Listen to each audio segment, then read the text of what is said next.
I'm Andrew Bolt, and this is the Bolt Report.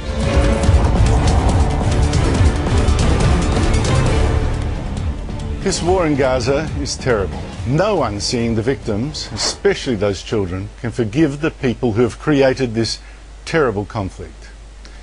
The accidental bombing of one shelter this week killed another 20 people, and a UN official broke down trying to explain it. The rights of Palestinians, even their children, are wholesale denied, and it's appalling.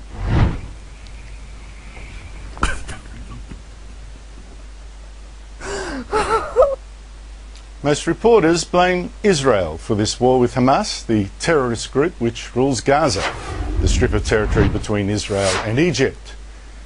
But in fact, Hamas has broken all 4 ceasefires negotiated so far. See, Hamas wants this war, and it wants dead civilians to show the world, which is why it broadcasts orders to civilians to ignore Israeli army leaflets warning them to move away from homes from where Hamas deliberately chooses to fire its missiles. يتعرض الناس وأن يواجهوا الطيران العسكري الإسرائيلي بصدور عارية ليحموا بيوتهم. أعتقد أن هذه سياسة أثبتت نجاعتها، ونحن في الحركة ندعو شعبنا إلى اعتماد هذه السياسة. Hamas wants this war, which is why its television station tells even children to join the fight and kill Jews. طيب على العموم يا روان أنا بقول له يمسك حجر ولما يجي اليهود عنده يمسكوه وبوم. ليش حابة تصيري شرطية؟ إن شاء الله لما تكبري. لما تخ اليهود. كلهم؟ كلهم؟ طيب. Here's the bottom line. If Israel does nothing, the missiles will keep coming. If it strikes back, it's accused of war crimes. So either way in this game, the Jews lose, and that smells of anti-Semitism. Let me ask all those anti-Israel protesters something. If you're so upset that 1,500 Muslims have died in this war, why have you said nothing about the 170,000 Muslims who have died so far in Syria's civil war, including the dozens decapitated in the past fortnight? Why have you said nothing about the Islamic State jihadists shooting hundreds of unarmed Iraqis just the other day?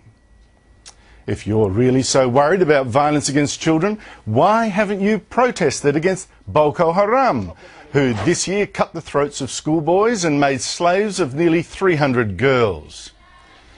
Why is Israel the great evil, when Muslims are killing thousands more Muslims in wars in Pakistan, Afghanistan, Somalia, Libya, Yemen, Iraq, Syria?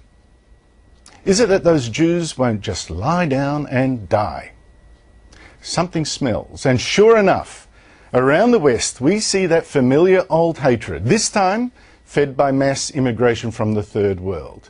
In France this month, Arab rioters looted and burned Jewish shops and attacked synagogues, as well as the police trying to protect them.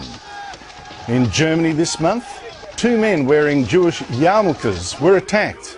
Protesters shouted anti-Semitic slogans, and a Berlin imam preached death.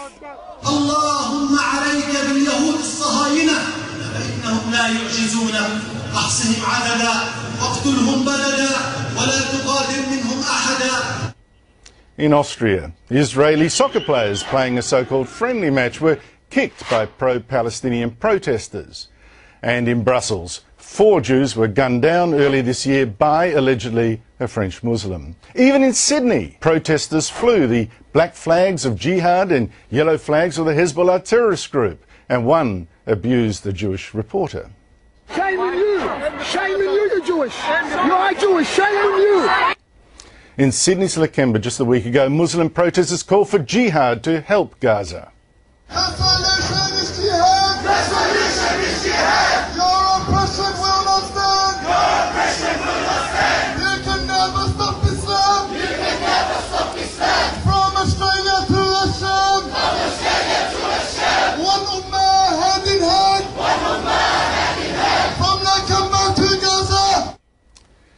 No, this isn't really about Israel being cruel.